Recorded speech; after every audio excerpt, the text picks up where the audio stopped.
Mbak Titi, bagaimana Mbak Titi merespons logikanya Mas Hakim tadi sehingga berani ke Mas Kaisang, ke Mahkamah Konstitusi maksud saya.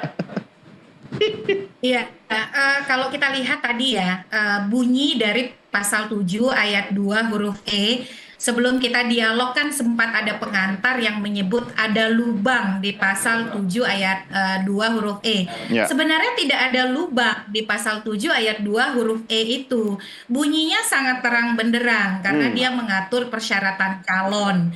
Ini yang kemudian menjadi polemik dan kontroversi ketika Mahkamah Agung mengatakan bahwa pelaksanaan dari pasal 7 ayat 2 huruf E itu menimbulkan ketidakpastian hukum ketika diterjemahkan oleh KPU di dalam peraturan KPU nomor 9 tahun 2020.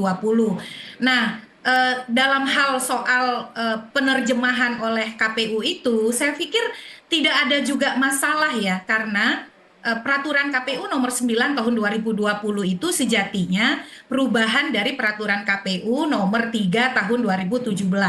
Jadi KPU itu secara konsisten sebagai regulator teknis pelaksanaan tahapan pilkada, salah satunya juga tahapan pencalonan, sejak pilkada serentak tahun 2017 itu konsisten menerjemahkan syarat usia calon itu berlaku sejak calon itu ditetapkan sebagai pasangan calon. Ya. Jadi di dalam kerangka hukum pemilu kita, Mas Don, yang mengoperasionalisasi aturan lebih lanjut dari undang-undang itu adalah KPU dengan menerbitkan peraturan KPU. Dan peraturan KPU ini tidak pernah mencela-mencele sejak 2017.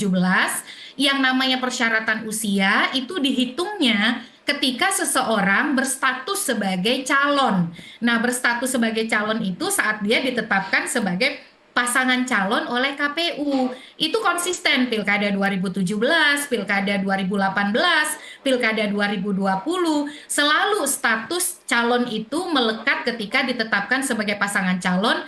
Nah, ketika ditetapkan itulah maka usia sebagai calon gubernur atau wakil gubernur yang minimal 30 tahun itu dihitung kalau untuk bupati wali kota dan wakilnya 25 tahun. Ya. Makanya ketika para pemohon menguji peraturan KPU itu ke Mahkamah Agung dan mendalilkan ada ketidakpastian hukum dan itu diamini oleh Mahkamah Agung, ini yang dari sisi kepemiluan menjadi aneh dan tidak logis begitu. Justru yang menjadi tidak pasti adalah ketika Mahkamah Agung mengukurnya saat pelantikan. Karena pelantikan itu saat ini tidak ada standar waktu yang sama. Ya. Jadi pelantikan itu bergantung pada apakah ada perselisihan hasil pemilu atau tidak. Istilahnya ketika pelaksanaan pilkada itu ada sengketa atau tidak, itu akan menentukan kapan pelantikan akan dilakukan. Ya. Betul, karena agak berbeda logika pilkada dengan logika pilpres. Kalau pilpres kita kenal yang namanya konvensi ketatanegaraan, bahwa pasangan calon terpilih itu harus dilantik, tidak boleh tidak pada tanggal 20 Oktober di tahun pemilu. Nah, kalau di pilkada tidak ada konvensi seperti itu. Ya. Makanya pilkada itu ada beberapa babak pelantikan. Nah, Ya. kalau kita merujuk kepada beberapa babak pelantikan, justru disitulah ada ketidakadilan dan ketidakpastian hukum.